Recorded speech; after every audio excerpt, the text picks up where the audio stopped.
Hi everybody! In this lesson, we will ask you to realize a first project. 1. Visit www.google.com and search for a sunset picture. Its width should not be less than 1000 pixels. 2.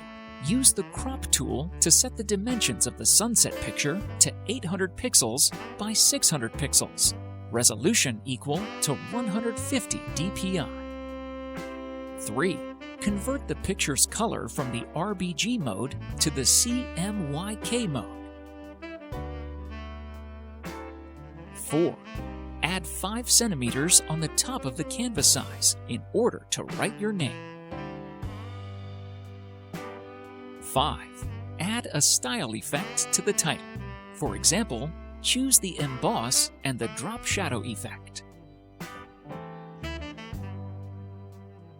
Thank you for watching this tutorial, and do not forget to follow us on YouTube, Facebook, and Instagram in order to access to additional educational resources.